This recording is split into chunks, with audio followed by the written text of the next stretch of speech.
"Mister, can you fix my toy? It was our last gift from Dad." The small voice cut through the cafe's quiet atmosphere like a bell, clear and impossibly hopeful.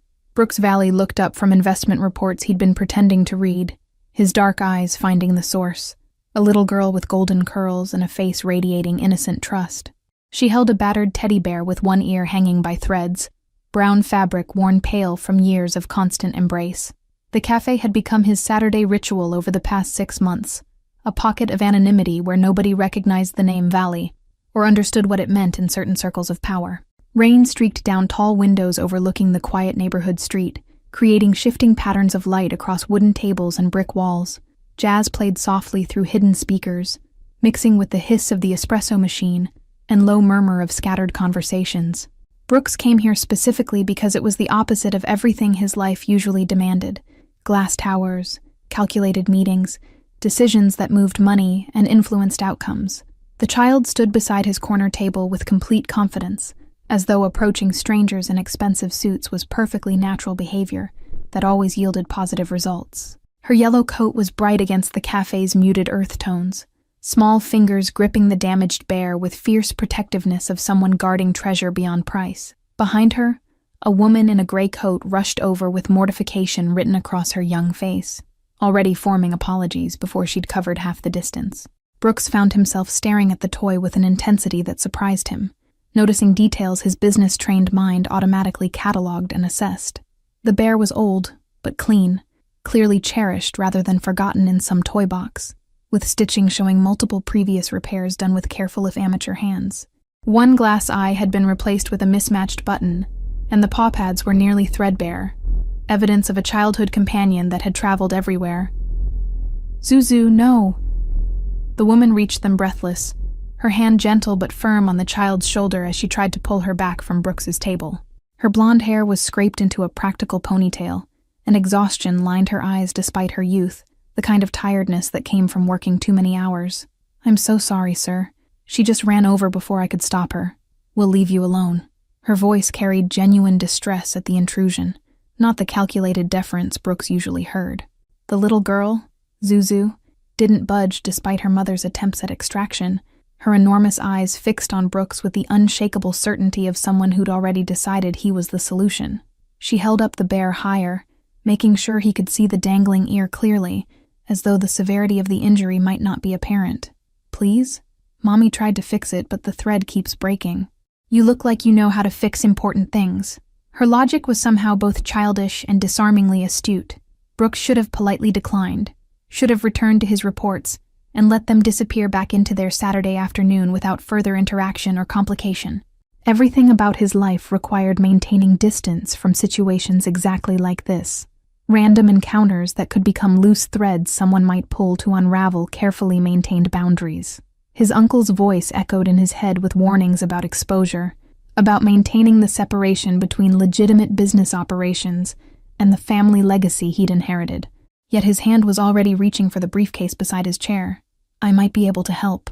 The words came out before he'd consciously decided to speak them, his voice quieter than the commanding tone he used in boardrooms and private meetings. He pulled the leather briefcase onto the table, the expensive Italian craftsmanship obvious in every detail, and opened it to reveal the usual contents: documents, tablet, pens. But tucked into a side pocket was something that had no business being there, a small sewing kit he'd carried since childhood. His grandmother had insisted he learn basic repairs, claiming men who couldn't care for their own belongings would never properly care for anything else.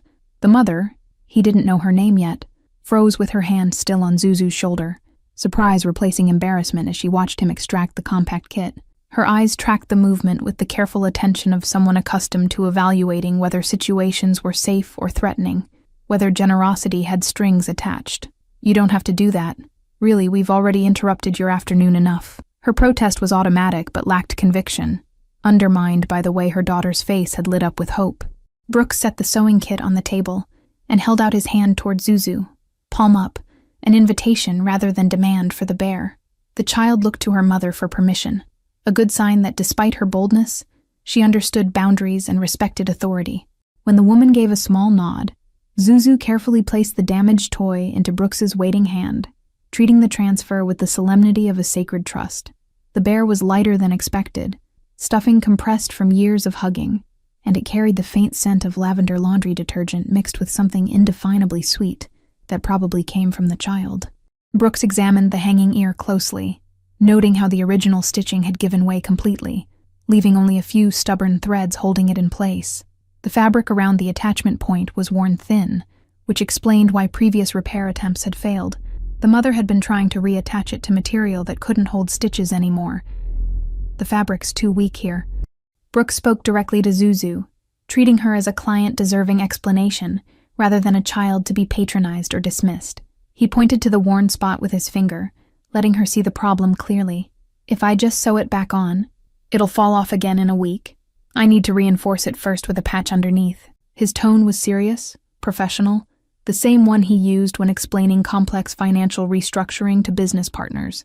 Zuzu nodded with grave understanding, as though he'd just explained quantum physics rather than basic sewing technique, her small face solemn with the weight of important decisions. Will it hurt, Mr. Bear? The question was asked with complete sincerity, no irony or playfulness, genuine concern for the toy's well-being evident in her expression. Behind her, the mother made a small sound that might have been a suppressed laugh, or possibly something closer to tears. Brooks found the corner of his mouth twitching, an unfamiliar sensation that took him a moment to identify as the beginning of a smile, something that rarely appeared outside calculated business performances. No, Mr. Bear won't feel a thing. I promise. He selected brown thread that matched the bear's worn fabric, threading the needle with steady hands that negotiated million-dollar deals. The cafe sounds faded into background noise as he focused on the small repair, his usual razor-sharp attention to detail now directed at something that carried zero financial value. The mother slowly lowered herself into the chair across from Brooks, her movement hesitant, as though she might bolt at any second if the situation turned uncomfortable or demanded something she wasn't willing to give. She kept Zuzu close beside her, one arm loosely around the child's waist, protective without being smothering. I'm Morgan. The introduction was quiet, offered like a test to see how he'd respond to basic human connection beyond the transactional repair currently happening. Brooks. He didn't offer his last name, didn't want to trigger potential recognition that might change how she looked at him or interpreted this moment. His fingers worked methodically, cutting a small reinforcement patch from felt in his kit, positioning it behind the weak fabric where the ear needed to reattach. The work was meditative, requiring presence and precision, that left no room for the usual calculations and strategic thinking that dominated his waking hours. Rain continued its steady percussion against the windows, creating a cocoon of sound that made the corner table feel separate from the rest of the world. Zuzu watched his every movement with the intensity of a scientist observing a crucial experiment, her breathing barely audible as she tracked the needle's path through fabric and stuffing. She didn't fidget or lose interest, didn't demand entertainment or constant reassurance, just maintained her vigil with patience unusual for someone her age. When Brooks glanced up briefly, he found Morgan watching him, rather than the repair, her expression unreadable but no longer defensive or suspicious. Daddy gave me Mr. Bear before he went to heaven. Zuzu's voice was matter-of-fact, delivering information without seeking pity or dramatic reaction, simply explaining relevant history. Mommy says he picked it special because the brown matches my eyes when the sun hits them right. He said Mr. Bear would keep me safe when he couldn't be there anymore. The words carried weight beyond their simple construction, a child's understanding of permanence and loss that was both heartbreaking and remarkably healthy. Brooks's hands stilled for just a fraction of a second before resuming their steady rhythm, the only outward sign that Zuzu's words had landed with more impact than casual conversation deserved. He'd handled negotiations with dangerous people, had sat across tables from individuals who could end lives with a phone call, yet this small child's simple honesty about loss, cut through defenses he hadn't known were engaged. The needle pushed through the reinforced fabric, creating small, even stitches that would hold against years of future adventures and nighttime comfort. Morgan's posture had shifted at her daughter's declaration, shoulders tensing as though preparing for the inevitable awkwardness that usually followed mentions of dead husbands and absent fathers. Her hand moved to stroke Zuzu's curls, an unconscious gesture of comfort and connection that spoke of practice at navigating these moments. Zuzu, Mr. Brooks doesn't need to hear about. She started the deflection automatically, the social script designed to spare strangers from uncomfortable truths about tragedy and single parenthood. It's all right, Brooks interrupted gently, surprising himself with the intervention as much as he seemed to surprise Morgan, whose eyes widened slightly at his easy acceptance. He positioned the ear carefully against the reinforced patch, checking the angle to ensure it sat naturally rather than askew or twisted. Mr. Bear has an important job then. That's why we need to fix him properly. He directed the comment to Zuzu, acknowledging her father's gift without diminishing its significance with empty platitudes about time healing wounds or loved ones watching from above. The child's face brightened with relief, as though she'd been holding her breath, waiting to see if he'd treat her truth as something shameful or burdensome that should be hidden. She leaned closer to watch his progress, her small hands resting on the table edge, yellow coat sleeves riding up to reveal a cheerful pink dress underneath. "How do you know how to sew? Mommy says most boys don't learn that stuff." The question carried no judgment, just curiosity about information that didn't fit her understanding of how the world worked. Brooks threaded the needle through the ear's base, beginning the actual attachment process with careful precision that would distribute stress across multiple anchor points, rather than relying on a few vulnerable stitches. "My grandmother taught me when I was about your age. She said being able to fix things yourself meant you never had to depend on others to solve your problems."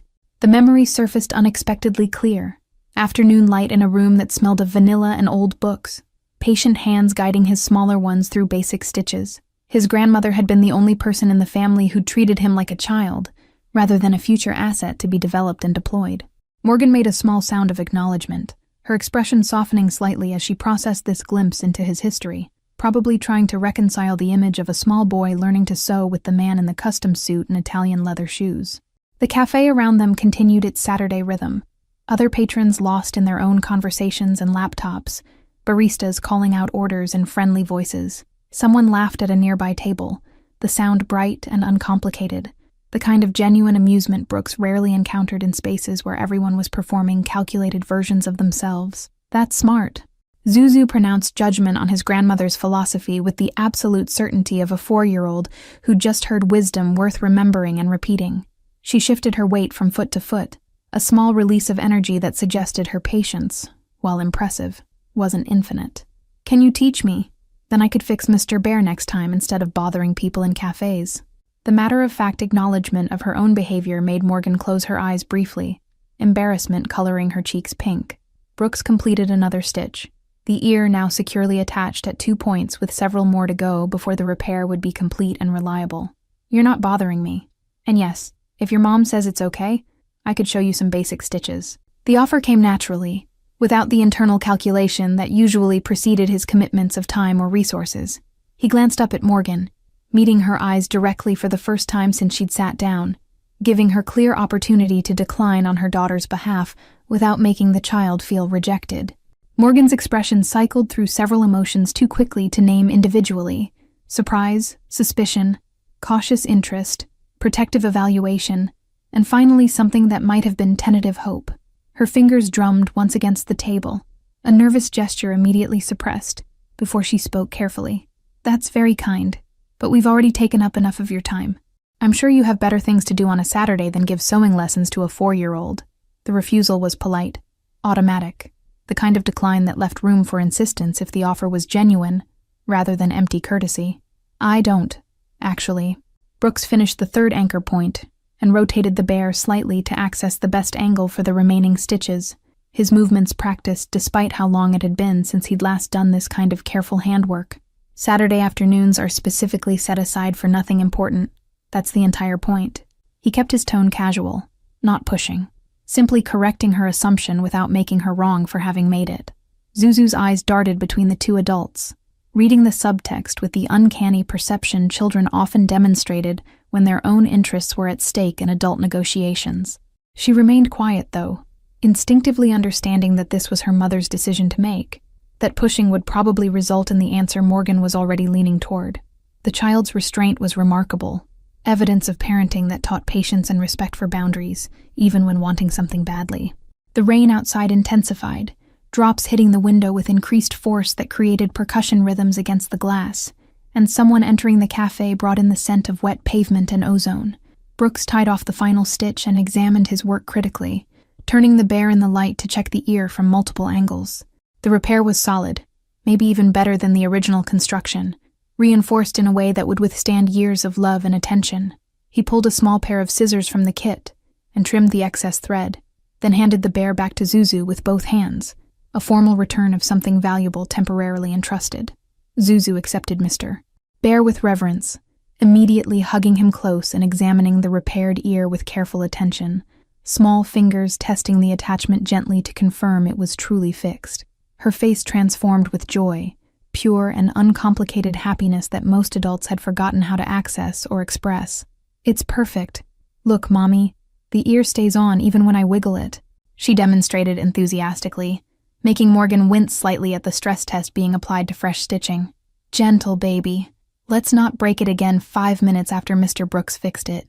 Morgan's voice carried amused exasperation, the tone of a parent who'd given similar warnings countless times with varying degrees of success. She looked at Brooks with genuine gratitude warming her tired eyes, the kind of thanks that went beyond simple politeness. "Really, thank you. You have no idea what this means to her."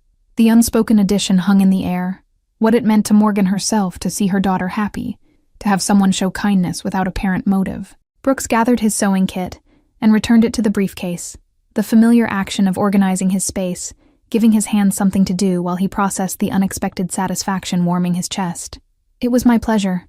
Honestly." He meant it in a way that surprised him, realizing he'd enjoyed the last 20 minutes more than entire weeks of his usual routine. The simple act of fixing something broken, of solving a problem with immediate visible results and genuine appreciation, created stark contrast to his normal work where success was measured in percentage points and abstract market movements. Zuzu clutched Mr. Bear and looked at Brooks with solemn intensity, her small face serious as she prepared to deliver something important. "You're nice. Not scary like Mommy's boss at her night job who yells all the time." The observation was delivered with complete innocence, unaware of what she'd just revealed about their circumstances. That Morgan worked multiple jobs, that at least one involved a hostile environment. Morgan's face flushed darker, her hand moving to Zuzu's shoulder with gentle pressure that communicated later discussions about appropriate sharing. Brooks kept his expression neutral despite new information clicking into place. The exhaustion in Morgan's eyes, the careful way she'd evaluated his offer of help, the quality of their clothes which were clean and well-maintained, but clearly budget-conscious choices. "Well, I'm glad I could help fix Mr. Bear. Maybe I'll see you both here again sometime." He phrased it as casual possibility rather than plan or expectation, leaving them free to avoid the cafe if they preferred not to risk another encounter. Morgan stood, gathering the small purse she'd set on the table and helping Zuzu into a proper standing position rather than the half-lean the child had adopted while watching the repair. "Maybe. We come here sometimes on Saturdays when I have a break between jobs. Zuzu likes their hot chocolate." The information was offered tentatively, testing whether he actually meant the casual suggestion or was just being polite. Her hand found her daughter's, fingers interlacing with the practiced ease of constant physical connection. "They do make excellent hot chocolate." Brooks agreed easily, not pushing for commitment or clarification, simply acknowledging the information as though it were weather commentary rather than potential future plans. He watched them prepare to leave, noting how Morgan automatically adjusted Zuzu's coat and checked that Mr. Bear was secure in the child's grip. The mothering gestures were unconscious, born from repetition and genuine care, rather than performance for an audience. The following Saturday arrived with the same gray drizzle that seemed to be the season's default setting, turning the city into soft focus watercolor of muted tones and reflected light. Brooks sat at his usual corner table 20 minutes before his normal arrival time, a fact he refused to examine too closely or assign meaning beyond simple schedule adjustment.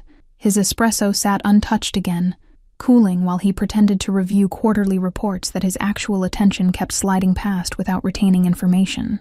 The cafe door opened at 2:15, admitting wind and moisture along with a small figure in a now familiar yellow coat, whose face immediately began scanning the space with clear purpose. Zuzu spotted him within seconds, her expression lighting up with recognition, and something that looked remarkably like relief, as though she'd been uncertain he'd actually be there. Morgan followed her daughter inside, shaking rain from her coat, her movements showing the heavy tiredness of someone already hours into a long day. Brooks raised his hand in a small wave, acknowledging their presence without presumption, letting them make the choice about whether to approach or simply collect their hot chocolate and find a different table. Zuzu made the decision for both of them, tugging her mother's hand and heading directly toward his corner with determination that suggested she'd been thinking about this all week. Mr. Bear was visible in her other hand, the repaired ear standing proud and intact. "You came back!" Zuzu announced this with satisfaction, as though his presence confirmed something she'd argued and been vindicated. She stopped beside his table without invitation, though with slightly more restraint than the previous week, glancing at her mother for the permission she'd skipped last time. "Can we sit?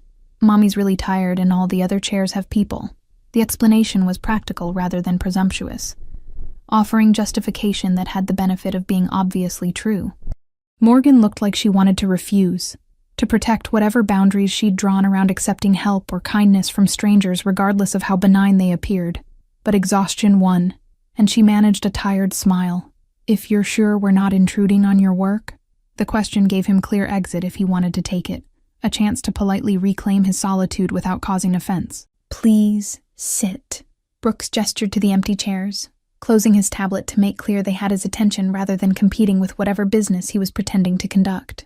Morgan lowered herself into the chair across from him with poorly concealed relief, her body language broadcasting the kind of tiredness that came from too many hours on her feet.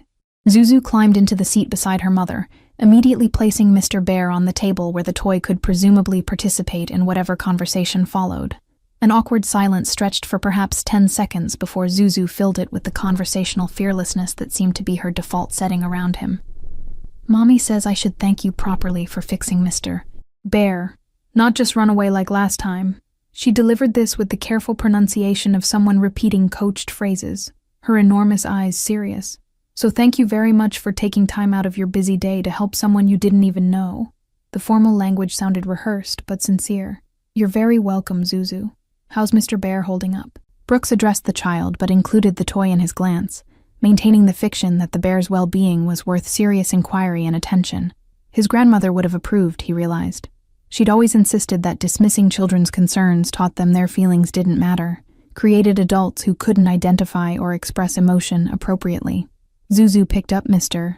Bear and demonstrated the ear's continued attachment with gentle manipulation, showing that it survived her constant companionship without damage. "Perfect. I told everyone at daycare about the sewing man at the cafe who fixed him. Miss Rachel says you must be very patient." She delivered this intelligence as though his reputation among daycare staff was information of obvious interest. "Can you really teach me to sew like you promised?" "Mommy says I have to ask politely, and you can say no if you want." Morgan's expression held resignation mixed with apology, clearly aware her daughter was about to test boundaries, but unable to head it off without making things worse. "Zuzu, we talked about this. Mr. Brooks was being nice last week." "That doesn't mean—" She tried to create space for him to decline, without disappointing her daughter too sharply. "I meant it." Brooks interrupted the deflection for the second time, beginning to see a pattern in how Morgan protected herself and Zuzu from disappointment by preemptively lowering expectations. "If you want to learn some basic stitches, I can show you. It's not complicated." He addressed Zuzu directly, then shifted his attention to Morgan. "If that's all right with you, of course. I have the sewing kit here." He gestured toward his briefcase, demonstrating preparedness that suggested he'd anticipated this conversation. Morgan studied him with the careful evaluation of someone accustomed to identifying ulterior motives and hidden costs, trying to understand what he gained from offering time and attention to her daughter. Whatever she saw in his expression must have passed some internal test because she gave a slow nod. "That's very generous. Say thank you, Zuzu." Her voice carried cautious permission, layered with protective attention to how this interaction unfolded. Brooks retrieved the sewing kit and selected 2 needles, thread, and scraps of fabric he'd brought specifically for this possibility, not examining too closely why he'd prepared teaching materials for a child he'd met once. He threaded 1 needle and handed it to Zuzu along with 2 fabric pieces. "First rule, always respect the needle. It's sharp, it can hurt, so we move slowly and pay attention." His tone was serious, treating the lesson as legitimate skill transfer, rather than entertainment to humor a small child. Zuzu accepted the needle with appropriate reverence, her small face concentrating intensely as she held the fabric pieces together, the way Brooks demonstrated. Her tongue poked out slightly at the corner of her mouth, a physical manifestation of focus that made her look even younger. "Like this?" She positioned the needle at the fabric edge, glancing up for confirmation before pushing it through. "Exactly like that. Now bring it up through both pieces about this far away." Brooks indicated the distance with his fingers, watching as she worked the needle through with careful deliberation.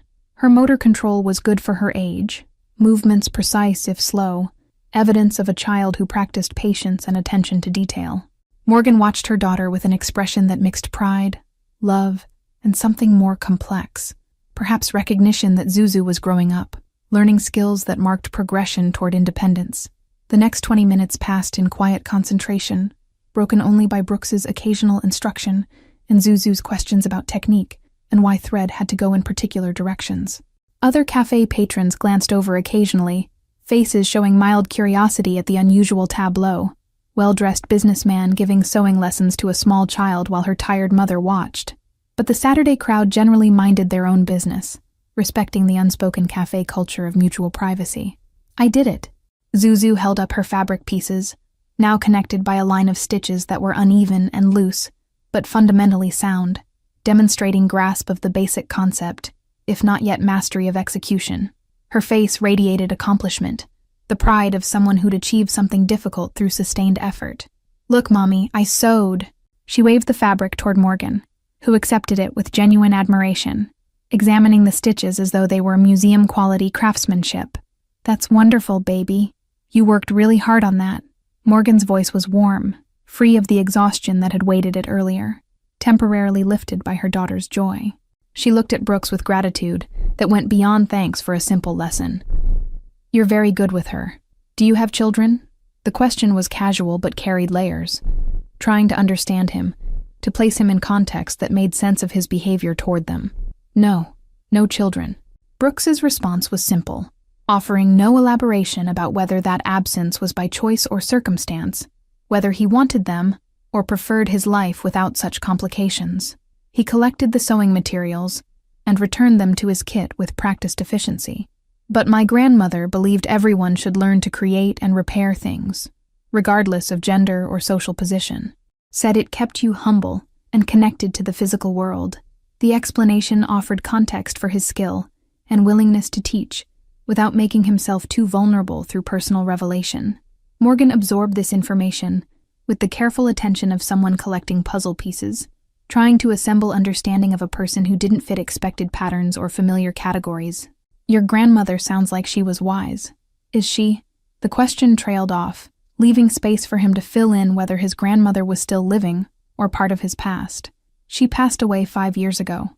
Brooks kept his tone neutral, stating fact, without demanding sympathy or closing the door on further conversation. Cancer. She was the best person I've ever known. The addition came unexpectedly, more personal than he'd intended. But somehow this tired woman and her bright daughter created space where normal guards felt less necessary or appropriate. Zuzu looked up from admiring her stitching, her face solemn with the recognition that they'd touched on loss again, common ground between her experience and Brooks's. Do you miss her lots? The question carried the weight of someone who understood missing people who were gone, who knew that ache of permanent absence. I miss Daddy lots still, even though Mommy says it's okay if I forget what he looked like. Her small voice carried confusion about that particular permission. Brooks felt something in his chest tighten at the child's honesty, her willingness to exist in vulnerability without shame or self-protection. I miss her every day, and I don't think we ever really forget people we love, even if we can't remember all the details. The important parts stay with us. He spoke directly to Zuzu, but saw Morgan's eyes glisten slightly, her hand moving to cover her mouth briefly before she recovered composure. The moment stretched, held by the weight of shared understanding about grief and continuity, about how people shaped us even after they were gone. Rain continued its steady rhythm against the windows, the cafe warm and dry around them, creating cocoon against the gray day outside. The espresso machine hissed, someone laughed, jazz played, and Brooks realized he'd been sitting here for nearly an hour without checking his phone or thinking about the deals waiting for his attention on Monday morning.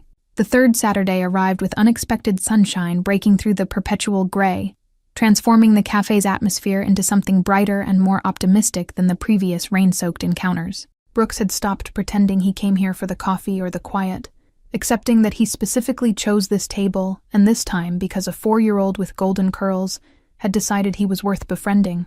His briefcase sat beside him, mostly ignored, containing work he'd already completed during the week rather than actual tasks requiring Saturday attention. Zuzu burst through the door at 2:10 with energy that suggested she'd been counting hours until this moment, Mr. Bear tucked under one arm and something clutched in her other hand. Morgan followed at a more measured pace, though Brooks noticed she looked slightly less exhausted today, hair down instead of pulled back, wearing a blue sweater that softened her features. The change was subtle but significant, suggesting perhaps she'd managed actual rest, or at least one less shift than usual. "Brooks, look what I made." Zuzu arrived at his table without preamble, thrusting a piece of paper toward him with the pride of an artist unveiling a masterpiece. The drawing showed 3 stick figures at a table, rendered in enthusiastic crayon with wildly disproportionate heads and limbs. One figure wore what appeared to be a black suit, another had yellow scribbles indicating long hair, and the smallest figure held a brown blob that was presumably Mr. Bear. Brooks accepted the drawing with appropriate gravity, studying it as though evaluating a business proposal rather than a child's artwork, noting the details she'd included: cups on the table, a window showing rain, even his briefcase rendered as a brown rectangle. "This is excellent work, Zuzu. You captured the cafe perfectly." He looked up at Morgan, who'd reached the table.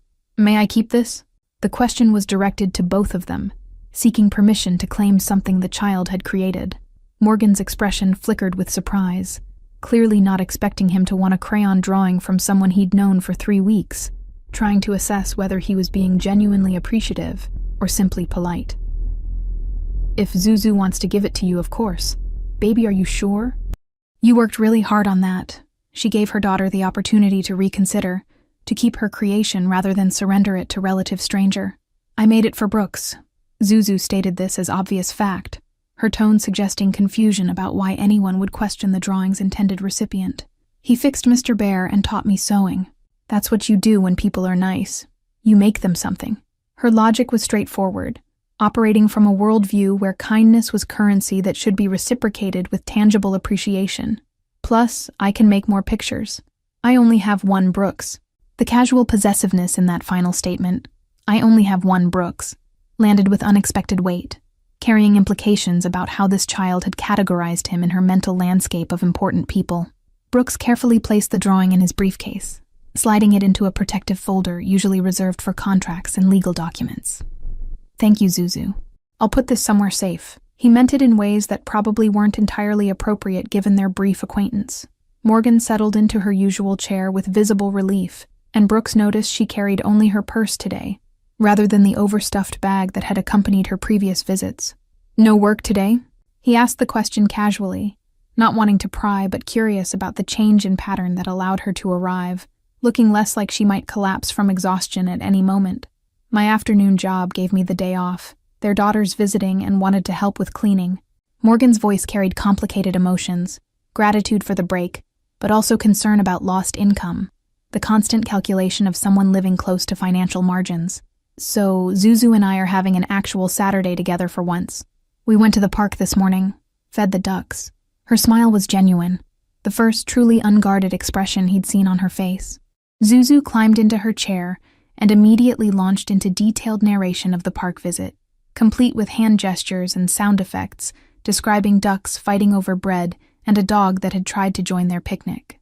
Her storytelling had the breathless enthusiasm of someone for whom every experience was new and worthy of complete attention.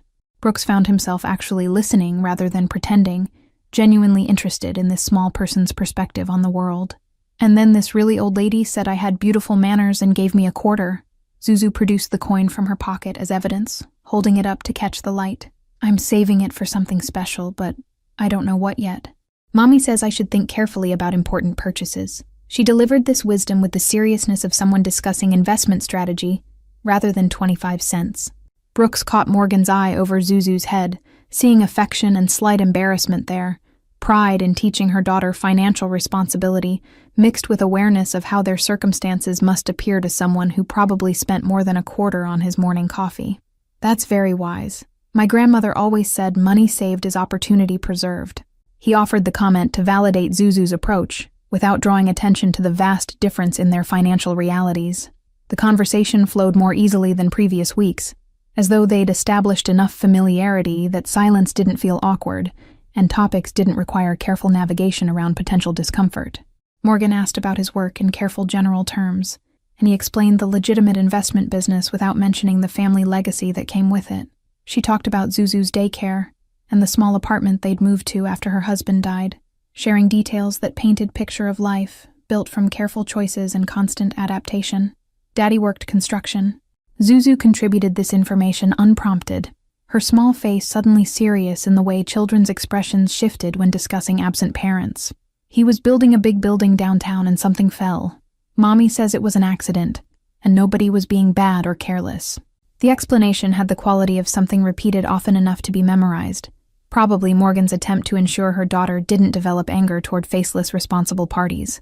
Brooks felt his chest tighten at this glimpse into the specific tragedy that had reshaped their lives, the random mechanical failure or structural flaw that had left a woman widowed and a baby fatherless. "I'm sorry that happened to your family. Your daddy sounds like he was a hardworking man." He kept his condolences simple, not attempting to fill the moment with platitudes about time or healing or silver linings. Morgan's hand moved to cover Zuzu's smaller one on the table, fingers interlacing in gesture that was both comfort and connection, grounding them both in present moment, rather than painful past. He would have loved seeing her grow up. Her voice held steady despite the grief that flickered across her face, the constant companion of widows who'd lost partners too young. "But we're doing okay. It's been 3 years, and we've figured out our rhythm." The assertion of okayness was both true and not true, Brooks recognized. They were surviving, clearly, building life from what remained, but the exhaustion in Morgan's eyes, and the carefully maintained clothes, and the fact that a day off from one job felt like luxury, all contradicted the completeness of, "Okay?" He didn't challenge the statement, though, understanding that people needed to claim victories, even when the war continued. Zuzu's attention had already shifted to the next topic, her ability to move between heavy and light subjects, demonstrating either resilience or a 4-year-old's natural protection against dwelling too long in sadness. "Brooks, do you know how to make paper airplanes?" "Tommy at daycare makes them but won't teach me because he says girls can't throw right." Her indignation at this injustice was evident in her scrunched face and crossed arms. "Tommy is incorrect." Brooks stated this with the firm authority of someone delivering a legal verdict, his tone making clear this was established fact rather than opinion open to debate. "And yes, I know how to make paper airplanes. Would you like to learn?" He was already reaching for a napkin from the dispenser, recognizing an opportunity to impart another skill while simultaneously proving Tommy's theory wrong. Morgan watched this exchange with an expression that had evolved over their 3 meetings from suspicious to cautious to something approaching trust, though questions still lingered in her eyes about what motivated this well-dressed stranger to spend Saturday afternoons teaching her daughter random skills. "You really don't have to," she began the automatic protest, the deflection that had become her default response to offers of help or attention. "I know I don't have to," Brooks interrupted gently, meeting her eyes with steady directness that communicated sincerity without demanding she accept it. "I want to. Zuzu's good company, and honestly, I enjoy teaching her things. It's refreshing to interact with someone who's genuinely curious about learning rather than just looking for what they can extract from a situation." The honesty surprised him, as much as it seemed to surprise Morgan, revealing more about his usual world than he typically shared. The 4th Saturday brought Morgan and Zuzu through the cafe door at exactly 2:00, their arrival time now consistent enough that Brooks had started thinking of it as an appointment rather than chance encounter. Zuzu carried a small backpack today, rainbow-colored and decorated with cartoon characters, suggesting she'd come prepared for extended stay. Brooks had claimed their usual corner table an hour earlier, abandoning any pretense that he had other Saturday plans competing for his attention. "Brooks, I brought my stitching to show you," Zuzu announced her purpose before even reaching the table, already unzipping her backpack to extract the fabric pieces she'd been working with during their previous lesson. The stitches had multiplied since last week, lines of thread creating geometric patterns that showed practice and increasing confidence. Several stitches were still loose or uneven, but the improvement was obvious to anyone who knew what to look for. Morgan carried 2 cups this time, setting one in front of Brooks without asking if he wanted it. Hot chocolate with whipped cream, the cafe's specialty that Zuzu had praised during one of their conversations. "You keep buying us drinks, so turnabout is fair play." Her tone was light, but carried undertone of someone who needed to maintain reciprocity, who couldn't accept kindness without offering something in return, even if the exchange was materially unequal. Brooks accepted the cup with genuine pleasure, recognizing the gesture's significance beyond the simple beverage exchange, understanding that Morgan was establishing them as something closer to friends than stranger helping struggling mother. Thank you. That's very thoughtful. He tasted the hot chocolate, finding it exactly as sweet and rich as Zuzu had promised. Probably more sugar than he typically consumed in a week. Zuzu wasn't exaggerating about the quality. The child beamed at this vindication of her recommendation, already spreading her stitching work across the table for inspection and feedback. Miss Rachel at daycare says I'm getting really good, and maybe I can help repair the dress-up clothes when they get ripped. She says I have steady hands. The pride in her voice was evident, confidence blooming from recognition of developing skill and the possibility of contributing meaningfully to her community. Brooks examined her work with the attention he'd give to any portfolio crossing his desk, noting techniques she'd mastered and areas still needing refinement. Miss Rachel is right. Your tension is much better than last week. See how these stitches are all the same tightness? He pointed to a section where her consistency had improved dramatically. That takes practice and patience. You should be proud. His praise was specific rather than generic, acknowledging actual achievement rather than offering empty encouragement. Morgan watched this interaction with soft expression that suggested she was seeing something in Brooks that pleased or surprised her, though she didn't voice whatever thought was forming behind her eyes. She sipped her own coffee. Black, no sugar, the choice of someone who drank it for function rather than pleasure, and seemed to be gathering courage for something she wanted to say. The hesitation was visible in how she opened her mouth twice before actually speaking. I wanted to thank you properly for spending time with Zuzu these past few weeks. Morgan's words came carefully chosen, her fingers wrapped around the cup like it provided necessary warmth or comfort. She talks about you constantly at home, about the things you teach her and how you listen when she talks. Her father was like that, present, actually interested in what she had to say. She's missed having that kind of attention from... And she trailed off, seeming to realize she'd ventured into territory more personal than she'd intended. From a man. Brooks finished the thought gently, not making her say what was obvious from context, and the slight flush coloring her cheeks. I understand, and you don't need to thank me, Morgan. I genuinely look forward to Saturdays now. Zuzu reminds me there are things worth caring about beyond quarterly earnings and market projections. The admission revealed more about his dissatisfaction with his usual existence than he'd consciously acknowledged even to himself. Zuzu had been only partially listening to the adult conversation, more focused on threading her needle for a new practice piece, but she looked up at her name with the sudden attention children deployed when sensing they were the subject of important discussion. Are we friends now? Like real friends, not just cafe people? She directed the question at Brooks with the straightforward need for clarity that characterized her approach to relationships and social categorization. Yes, Zuzu, we're real friends. Brooks confirmed this without hesitation, recognizing that the classification was already accurate regardless of the unconventional circumstances of their friendship. He glanced at Morgan, including her in the statement with a slight raise of his eyebrow, a silent question about whether she agreed with this designation, and was comfortable with the implications of ongoing connection beyond casual acquaintance. Morgan held his gaze for a long moment, something shifting in her expression that suggested internal barriers being reconsidered or cautiously lowered. Real friends, she agreed quietly, the words carrying weight of decision rather than simple acknowledgement. Which means you should probably know that I'm actively looking for a third job. The rent on our apartment increased, and I'm coming up short about $300 a month. The information was delivered matter-of-factly, without self-pity or request for help, simply sharing reality the way friends did when building actual relationships, rather than performing pleasant surfaces. Brooks felt something twist in his chest at the image this painted. Morgan already working 2 jobs, already stretched thin, now searching for additional hours to sacrifice in exchange for barely enough money to maintain basic housing for her daughter. What kind of work are you looking for? He asked the question carefully, trying to gauge whether she was mentioning this as veiled request for assistance or simply sharing a burden the way she'd said, as friends did. His business mind was already calculating possibilities, filtering through connections and opportunities that might provide legitimate employment rather than charity disguised as job offer. Morgan seemed to read his calculation, her expression shifting to something firmer, more defensive, as though preparing to establish boundaries around what she would accept versus what crossed into territory that compromised her independence. Anything, really. Evening or weekend hours preferably, since that's when Zuzu's with my neighbor who watches her during my night shifts. Cleaning, retail, waitressing, I'm not particular. I just need enough to cover the gap without sacrificing time with Zuzu more than absolutely necessary. Zuzu's hands had stilled on her stitching, her small face scrunched with the concentration of someone trying to understand adult problems that existed just beyond her comprehension. "Is that why you're always tired, Mommy? Because you work too much to pay for our house?" The question was asked with the innocent directness that characterized all her inquiries, seeking information rather than expressing complaint. "I work because that's what grown-ups do, baby, and I'm not too tired to spend time with you." Morgan's reassurance was automatic, the reflexive protection parents offered children from adult stresses and complications.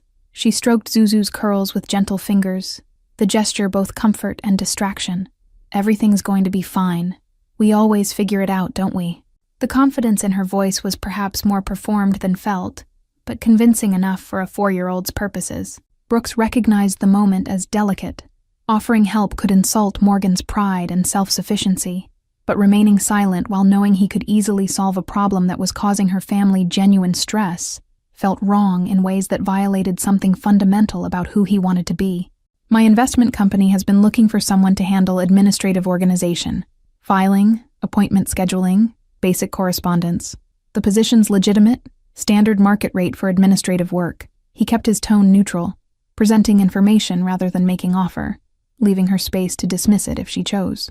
Morgan's eyes narrowed slightly, her expression shifting through suspicion, hope, and stubborn independence in rapid succession, before settling on cautious interest mixed with resistance. "Brooks, I appreciate the thought, but I'm not going to be someone's charity case. I know you mean well, but..." She was already building the refusal, constructing walls that protected her dignity, even at the cost of practical solutions to immediate problems. "It's not charity," Brooks interrupted firmly, his voice carrying the authority he used in boardrooms when establishing non-negotiable terms, though gentler than his usual business negotiations. "I'm genuinely describing a position that needs filling. My current administrative assistant is overwhelmed handling both my schedule and the company's operational paperwork. We've been discussing hiring support for 3 months. You'd be doing me a favor by filling a legitimate need." The assertion hung between them, and Brooks could see Morgan evaluating its truth, trying to determine if he was manufacturing a job to help her or actually describing real circumstances that happened to align with her needs. Zuzu looked between the two adults, sensing the tension in their exchange, even if she couldn't fully parse the underlying dynamics of pride and help and the complicated mathematics of obligation. "What would the hours be?" Morgan asked finally, the question itself a small surrender, an acknowledgement that she was at least considering the possibility, even while maintaining wariness about its implications. Her fingers drummed against her coffee cup, nervous energy seeking outlet, while she processed this unexpected development in what should have been simple Saturday afternoon at the cafe. Brooks outlined the position's parameters carefully, keeping his description factual and professional rather than sales pitch, presenting the opportunity as a legitimate business proposition rather than rescue operation disguised as employment. Morning hours, Monday through Friday, office located in the business district accessible by public transportation, standard administrative rate that probably matched what she currently earned across both her existing jobs.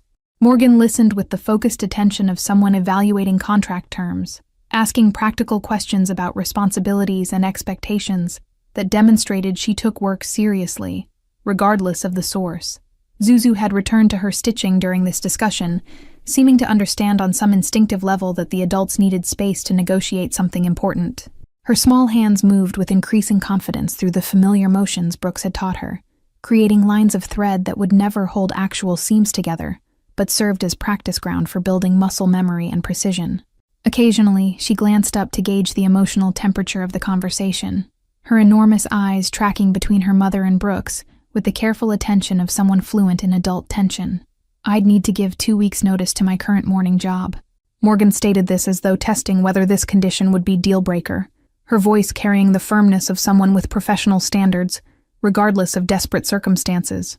"I don't just disappear on people who've employed me, and I'd want to come by the office first, see the actual work environment before committing." Her requirements established boundaries, insisted on maintaining agency in the decision, rather than simply accepting rescue because it was offered. Of course, that's completely reasonable. Brooks pulled a business card from his wallet and slid it across the table, the embossed cardstock reading Valley Investments, with an address and phone number below. "Come by Monday morning around 9 if that works for you. I'll introduce you to Sarah, my current assistant, and she can walk you through what the position would actually involve. No obligation, If it doesn't feel like the right fit, we part as friends without any awkwardness. Morgan accepted the card with careful fingers, studying it as though the simple rectangle of paper contained encrypted messages, requiring translation and interpretation. Brooks watched her eyes track across his name, wondering if Valley meant anything to her, if she'd heard stories or rumors about the family that had built empire on both legitimate business and less legal foundations. Her expression remained neutral, though, suggesting either ignorance of his background or decision not to hold family history against him personally. Valley. She tested the name aloud, her pronunciation slightly uncertain about where stress belonged in the two syllables. Italian? The question was casual, seeking basic information rather than probing for deeper meaning or suspicious connections. She looked up from the card to meet his eyes, her expression open enough that he could have revealed more about his heritage and the complicated legacy that came with it. My grandfather immigrated in the 50s, started with a small import business that grew into what the company is now.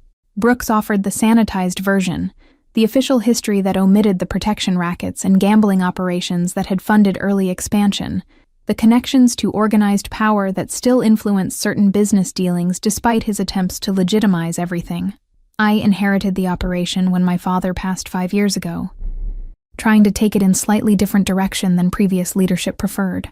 The admission contained layers Zuzu couldn't parse, but that Morgan seemed to catch, her eyes sharpening with recognition that he'd just shared something significant, some conflict between inherited obligation and personal preference that paralleled her own struggle between survival necessity and desired life. Different how? She asked the question softly, genuine curiosity rather than polite small talk, actually wanting to understand the complications she'd glimpsed in his carefully neutral phrasing. Brooks considered how much to reveal, how honest to be about his discomfort with the empire he'd inherited, and the expectations that came with the Valley name in certain circles. More focus on legitimate investment and business development, less attention to the enterprises my grandfather and father built their reputation on. Some family members feel I'm abandoning tradition. I feel I'm trying to build something I can be proud of without compromising who I want to be. The confession surprised him as much as it seemed to surprise Morgan, revealing depths of internal conflict he rarely acknowledged even privately, certainly never shared with relative strangers in cafe conversations over cooling drinks. Zuzu had looked up from her stitching at the seriousness in his tone, her small face solemn as she absorbed the emotional weight of the exchange, even if the specific content remained beyond her understanding. That sounds hard. Zuzu offered this observation with the uncomplicated empathy children sometimes demonstrated, cutting through adult complexity to identify the essential emotional truth. Like when mommy says I have to eat vegetables even though I want cookies. You want cookies, but you're eating vegetables. Her metaphor was imperfect, but captured something accurate about choosing difficult right over easy wrong, about discipline and delayed gratification and building toward better futures. Brooks found himself laughing, genuine amusement breaking through the heavy moment, charmed by this child's ability to translate complex ethical struggles into terms that made immediate sense. Yes, Zuzu. Exactly like that. I'm eating a lot of vegetables right now. He caught Morgan's eye over her daughter's head, seeing answering amusement there mixed with something warmer, appreciation perhaps for his willingness to exist in vulnerability, rather than maintaining perfect professional surface. Morgan's expression softened further, some final barrier seeming to lower as she reached decision about trust and risk, and whether accepting help from this particular person compromised her independence, or simply acknowledged that humans weren't meant to navigate life completely alone. All right, I'll come by Monday morning. But Brooks, she paused, making sure she had his full attention before continuing. If this doesn't work out, if I get there and the job isn't what you're describing, or if I can't handle the work, we end the professional relationship but stay friends. I need that separation to exist or I can't accept the offer. Agreed. Brooks extended his hand across the table, formalizing the understanding with physical gesture that transformed their arrangement from casual offer into actual agreement with terms and boundaries. Morgan's hand was smaller than his, roughened by the physical labor of her current jobs, but her grip was firm and confident. They shook once, sealing the deal, and something shifted in the space between them, a new chapter beginning that neither could fully predict or control. Zuzu clapped her small hands together, delighted by this development even if she didn't completely understand its implications for her daily life and her mother's schedule. Does this mean I'll get to see where Brooks works? Can I visit sometimes? The questions tumbled out with her characteristic enthusiasm, already imagining adventures in new locations with expanded access to her friend's world.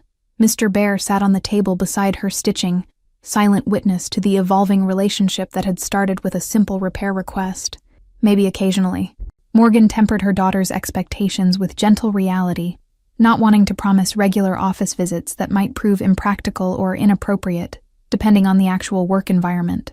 But mostly this means Mommy will have different work hours and will have more time together in the evenings.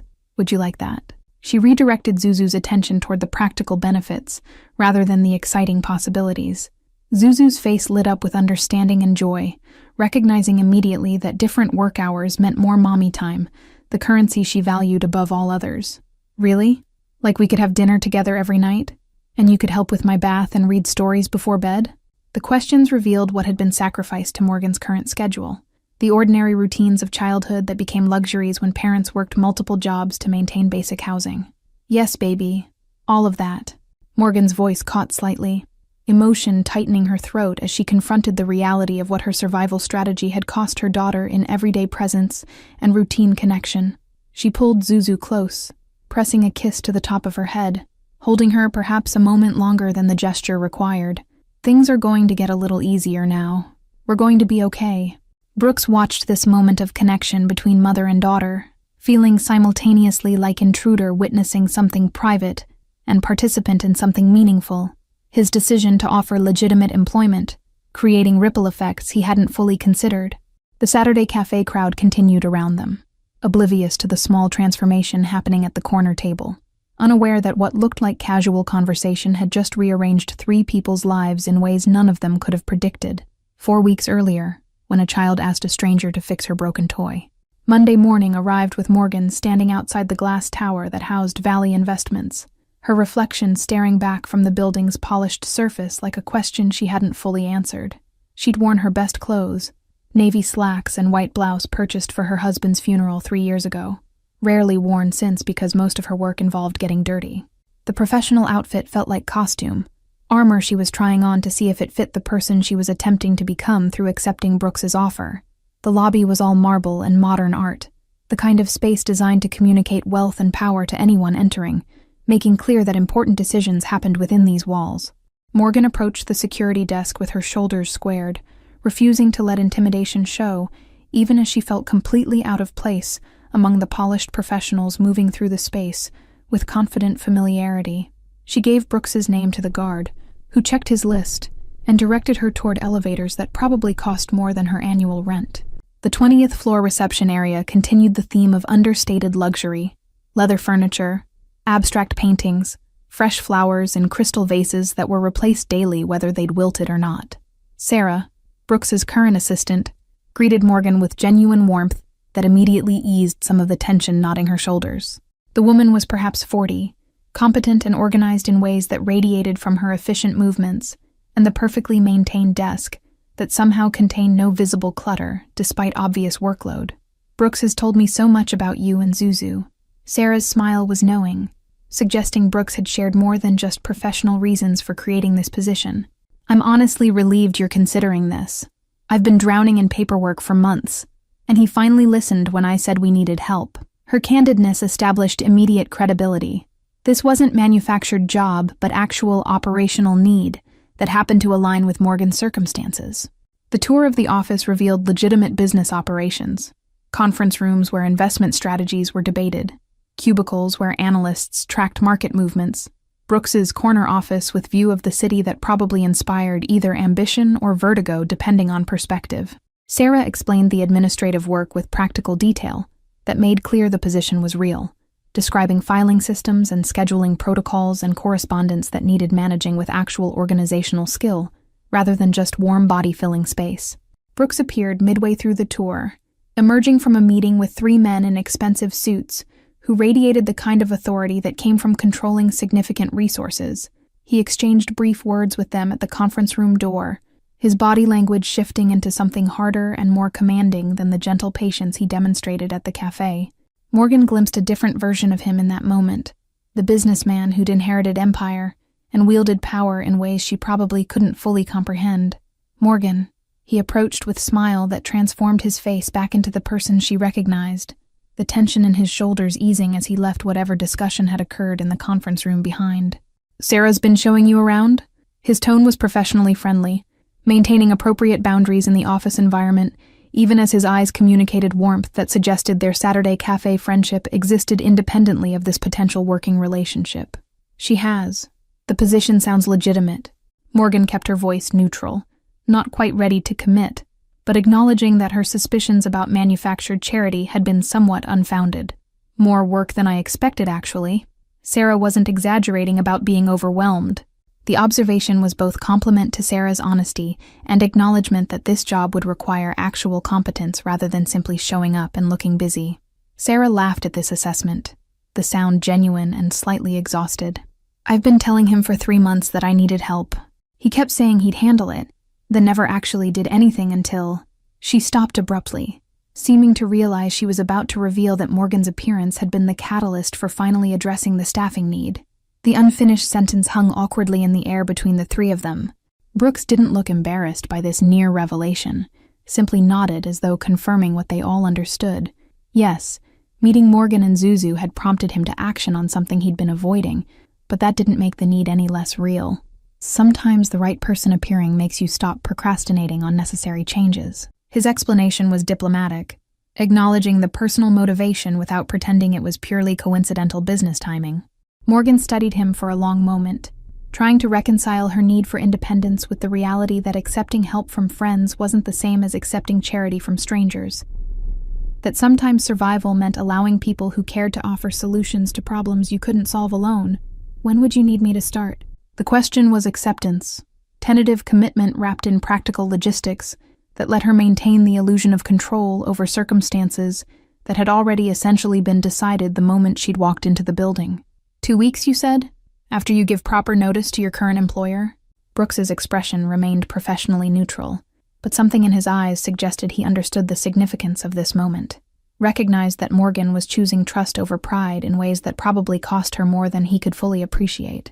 "That works perfectly. Sarah can use the time to prepare training materials and organize the workspace." The administrative details were settled quickly. Start date, salary that was indeed standard market rate rather than inflated charity, benefits package that included health insurance Morgan hadn't had since her husband's death. Sarah provided paperwork to complete, tax forms, and direct deposit information and emergency contacts that transformed the nebulous possibility into concrete reality. Morgan filled everything out with careful handwriting, her signatures making commitments that would reshape her daily existence, and Zuzu's routine in ways both practical and symbolic. An hour later, Morgan stood on the sidewalk outside the glass tower with signed employment contract in her purse, feeling simultaneously relieved and terrified by what she'd just agreed to. Leaving the familiar struggle of multiple low-paying jobs for the unknown territory of single position that paid enough to cover expenses felt like stepping off a cliff and hoping the ground would appear before she landed. Her phone buzzed with a text from her neighbor confirming Zuzu was fine, playing happily, unaware that her mother had just accepted help that might finally let them breathe. Brooks had walked her to the elevator, maintaining professional distance in the office environment, but allowing himself a moment of genuine smile when the elevator doors closed them into temporary privacy from observing staff. "You're going to be great at this, Morgan. Sarah's genuinely excited to have competent help, and He paused, seeming to search for appropriate words that balanced professional boundaries with personal feelings. "I'm glad you'll be here. It'll be nice seeing you more than just Saturdays." The admission hung between them during the elevator's descent, words that contained implications neither was quite ready to examine too closely or name explicitly. Morgan had simply nodded, not trusting her voice to remain steady if she tried to respond to the warmth in his eyes or acknowledge the shift happening between them. The elevator reached the lobby, doors opening onto the marble expanse, and she'd stepped out into her future with nothing more than a small wave. Goodbye. Now, standing on the sidewalk with city noise surrounding her and lunch-hour crowds streaming past, Morgan pulled out her phone and called her morning job to give official 2 weeks' notice. The manager was disappointed but understanding, had known Morgan was overextended and couldn't sustain the pace indefinitely. The conversation was brief and professional, severing one thread of her current life with the efficiency of someone who'd survived worse losses and knew how to keep moving forward. Her afternoon job was next. Another call and another notice given, This one slightly easier because the family she cleaned for had mentioned potentially reducing hours due to their own budget constraints. They wished her well, asked her to stay in touch, offered to provide references if needed.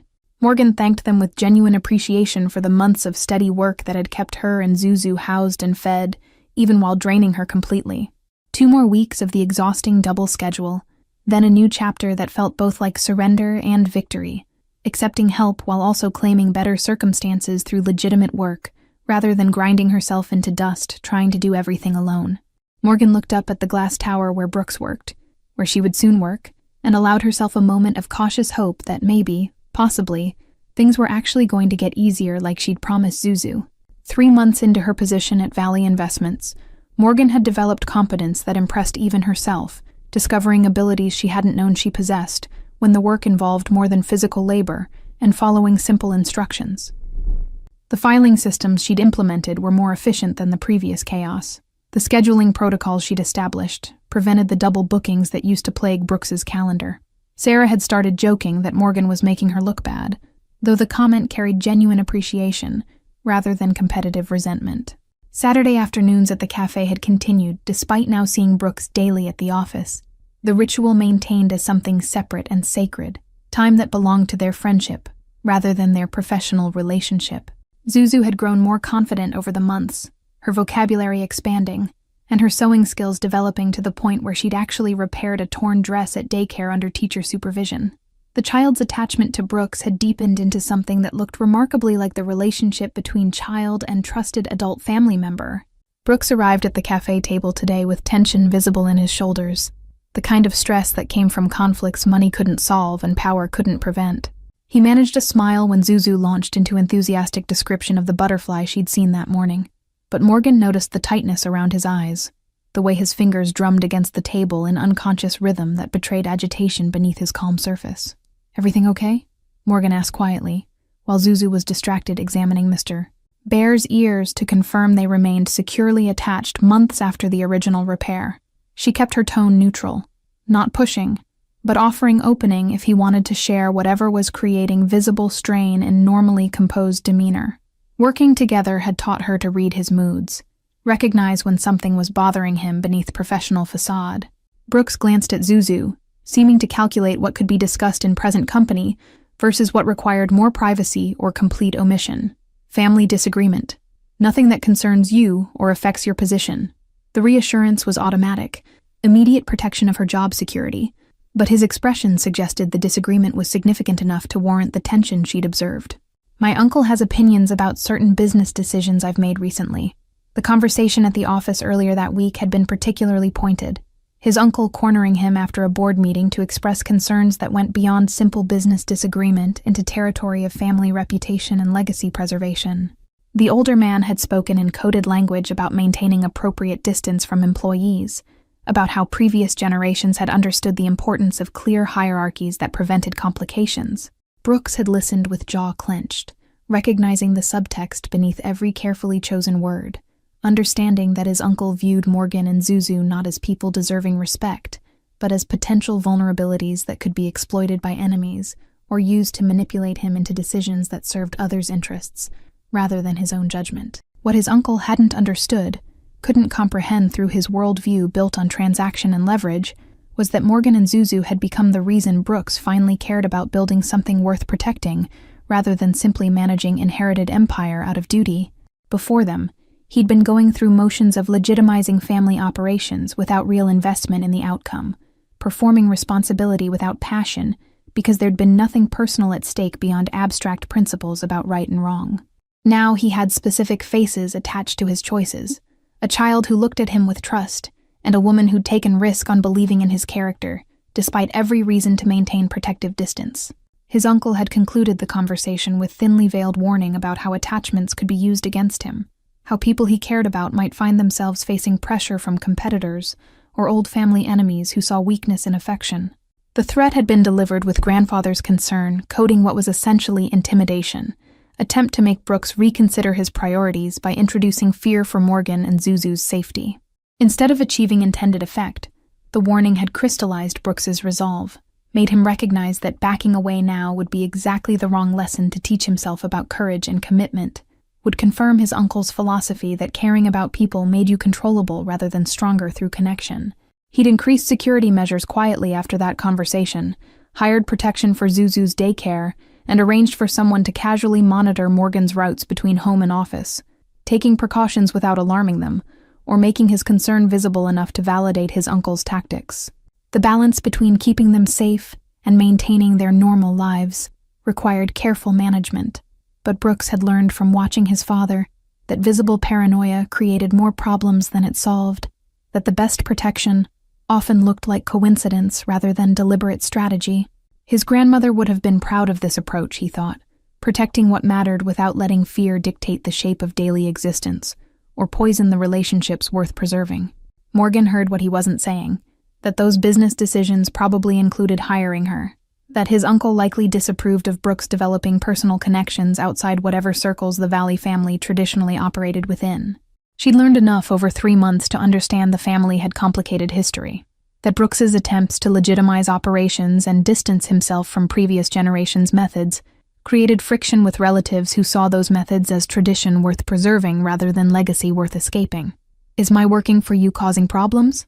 Morgan asked the question directly, needing to know if her presence had created complications that might ultimately make the situation untenable for everyone involved. She kept her voice low, not wanting Zuzu to pick up on adult concerns that might worry her or make her feel responsible for tensions she couldn't understand or control. "No." Brooks's response was immediate and firm, his eyes meeting hers with intensity that communicated absolute conviction behind the single syllable. "You're excellent at your job. Sarah constantly praises your work, and my uncle's opinions about my personal life are not factors in legitimate business decisions." The declaration was protective, establishing clear boundaries between family pressure and professional choices, but Morgan noticed he'd shifted from business decisions to personal life midway through the statement. Zuzu had finished her examination of Mr. Bear, and now looked between the two adults with the perception children developed when sensing important conversations happening in code above their comprehension level.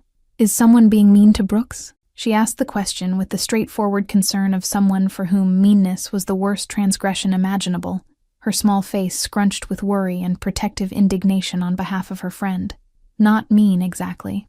Just disagreeing about grown-up things." Brooks softened his expression, not wanting his stress to transfer to the child who'd somehow become central to his Saturday happiness and general life satisfaction.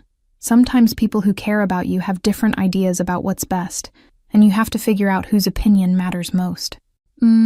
His explanation was honest without being frightening, treating Zuzu's concern as valid rather than dismissing it as childish misunderstanding. Morgan recognized this moment as significant, understanding that Brooks was essentially declaring that his uncle's disapproval wouldn't change his choices about maintaining relationships with her and Zuzu, that whatever family pressure existed wouldn't alter course he'd set for himself. The realization created warmth in her chest, mixed with anxiety about what opposing his family might cost him, whether she had the right to be the reason he faced conflict with people who'd known him his entire life. "My uncle believes people should stay within certain boundaries," Brooks continued, his voice dropping slightly as though acknowledging the ugliness beneath the euphemistic phrasing. "He thinks forming connections outside those boundaries leads to complications and divided loyalties.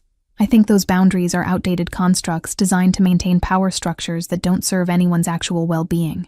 The statement was more honest than he'd probably intended, revealing philosophical differences that went far beyond simply hiring an assistant or spending Saturday afternoons with friends.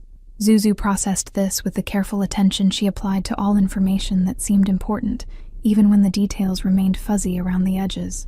"That's silly. Friends are friends. It doesn't matter where they come from." Her pronouncement carried the absolute certainty of someone who hadn't yet learned that the world operated according to complicated rules that often contradicted simple logic and basic kindness. "Right, Mommy? You always say people are people, and that's what matters." "That's right, baby," Morgan confirmed. Though her voice carried complexity her daughter couldn't hear, awareness that the principles she taught Zuzu existed in tension with realities of class and power, and the ways society actually functioned beneath its egalitarian ideals. She looked at Brooks, seeing something vulnerable in his expression, recognition perhaps that he was choosing them over family approval in ways that carried real costs and uncertain outcomes. The cafe sounds continued around them, espresso machine hissing, conversations murmuring, jazz playing its familiar Saturday soundtrack, but their corner table felt isolated from the ambient normalcy, suspended in a moment where unspoken things were being acknowledged and decisions were being made without explicit discussion or formal declarations. Brooks reached across the table, his hand palm up in invitation rather than demand, giving Morgan choice about whether to accept the gesture and everything it implied.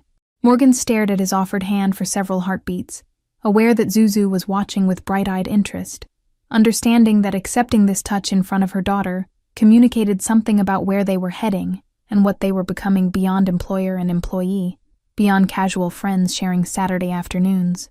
Her fingers moved almost independently of conscious decision, sliding across the table to rest in his palm, feeling the warmth and strength there, the careful way he closed his hand around hers without gripping too tightly or demanding more than she was ready to give. The shift in their relationship had been gradual enough that Morgan couldn't identify a single moment when friendship had transformed into something deeper, when professional respect had evolved into emotional dependence that went beyond gratitude for improved circumstances. She'd catch herself thinking about Brooks during her morning commute, wondering what challenges he'd face in meetings that day, hoping the stress lines around his eyes might ease when he laughed at something Zuzu said. The realization that she was falling in love had arrived not as dramatic revelation, but as quiet acknowledgement of what had already happened, recognition that somewhere between the sewing lessons and the job offer and the countless small kindnesses, he'd become essential to her vision of future, rather than temporary helper in present crisis. What scared her most wasn't the feeling itself, but the vulnerability it created, the way caring about someone gave them power to hurt you that was proportional to how much space they occupied in your heart and daily thoughts. Her husband's death had taught her that loving people meant accepting the possibility of devastating loss, that opening yourself to connection meant signing up for potential grief that could break you completely if circumstances turned cruel. She'd spent 3 years building walls against that kind of exposure, protecting herself and Zuzu from depending too heavily on anyone who might disappear through death or departure, or simple change of heart about what they wanted from life. But Brooks had been patient with those walls, never demanding she dismantle them faster than felt safe, never treating her caution as insult, or her hesitation as rejection of what he offered. He'd shown up consistently, proved his reliability through months of steady presence, demonstrated that his care for them wasn't performance or temporary fascination, but genuine commitment that survived the mundane reality of daily life together. The walls were still there, Morgan recognized, but they'd developed doors that she was learning to open deliberately, rather than keeping perpetually locked against all possibility of hurt or disappointment. Zuzu had been less conflicted, accepting Brooks into their small family unit with the uncomplicated enthusiasm of someone too young to have learned that trust was dangerous, or that people who seemed good might prove otherwise given time and opportunity. Her daughter's faith in him had been both reassuring and terrifying, confirmation that Brooks was genuinely safe, while also raising stakes about what would happen if Morgan's adult caution proved more accurate than a child's instinctive reading of character. But watching them together over months, the gentle way he corrected Zuzu when necessary, the serious attention he gave her questions, the patience he showed with her 4-year-old logic and endless curiosity, had gradually convinced Morgan that her daughter's judgment was sound, that this man could be trusted with the hearts they were both offering, whether he fully understood the weight of that gift, or not. "We're going to be okay."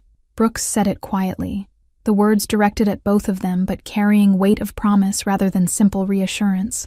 Commitment to weather whatever complications arose from choosing connection over convenience, relationship over appropriate professional distance. All 3 of us.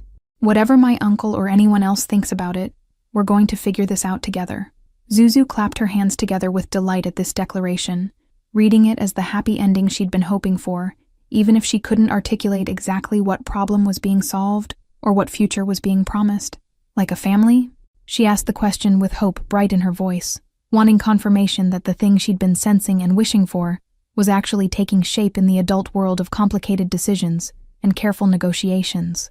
Morgan felt her breath catch at her daughter's bold question, torn between wanting to correct the assumption and recognizing that Zuzu had named what was happening more clearly than either adult had been willing to acknowledge. She looked at Brooks, expecting him to deflect or offer gentle correction that established more appropriate boundaries, but instead found him looking at Zuzu with expression of such tender certainty that her chest tightened with emotions she wasn't quite ready to examine. Yes, Zuzu. Like a family. Brooks confirmed what the child had intuited, making declaration that shifted their relationship from undefined possibility to acknowledged direction, from careful friendship to something more intentional and committed. His eyes moved to Morgan's face, checking that this answer didn't overstep or presume too much, giving her space to object if his categorization moved too fast or claimed too much too soon. Morgan found herself nodding, unable to speak around the emotion clogging her throat. Accepting this redefinition of their relationship, even while knowing it complicated everything and made Brooks's family conflict more serious, made her position more precarious if things went wrong. But Zuzu's joy was radiant, pure happiness at having her wishes confirmed, and her small family expanded to include the person who'd fixed Mr. Bear and taught her sewing and listened when she talked like her words mattered.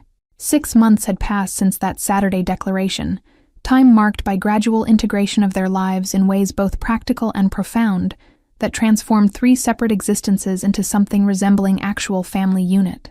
Brooks had been patient with the pace, never pushing for more than Morgan was ready to give, understanding that she was learning to trust again after years of surviving alone, with defenses built from necessity rather than preference.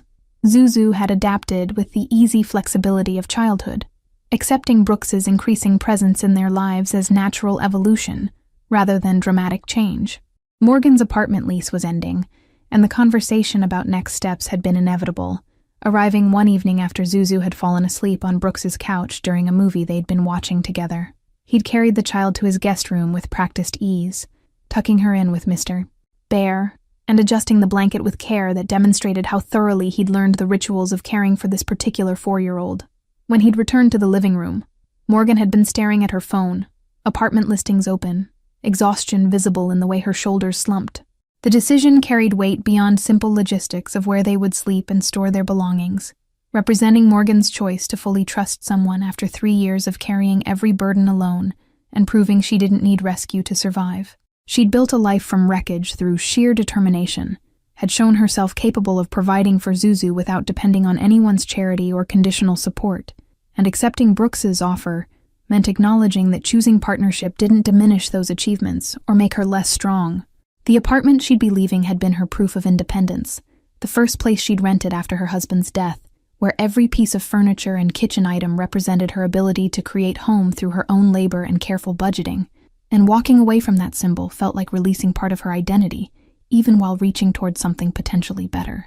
Brooks had understood this internal struggle without her needing to explain it, had given her space to process without interpreting her hesitation as rejection or doubt about their relationship's future, demonstrating the emotional intelligence that had made her fall in love with him in the first place.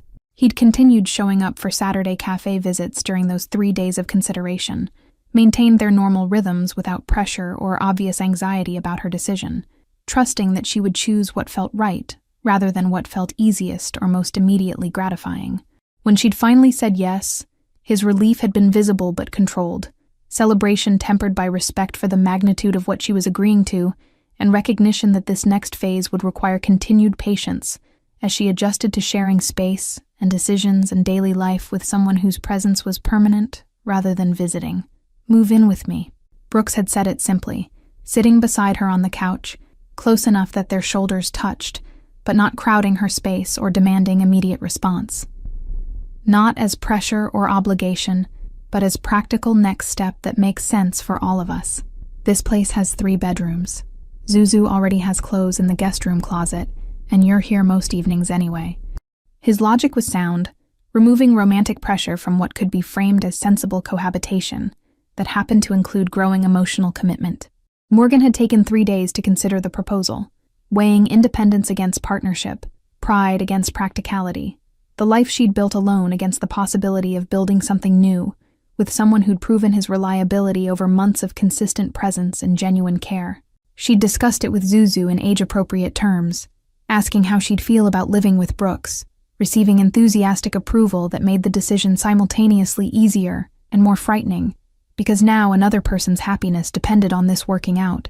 The move had happened gradually over 2 weeks, their belongings integrating into Brooks's space that slowly became their shared home through accumulated presence and renegotiated routines. Zuzu had claimed the guest room officially, decorating it with her artwork and stuffed animals, creating space that reflected her personality while maintaining connection to the life they'd built before Brooks entered it.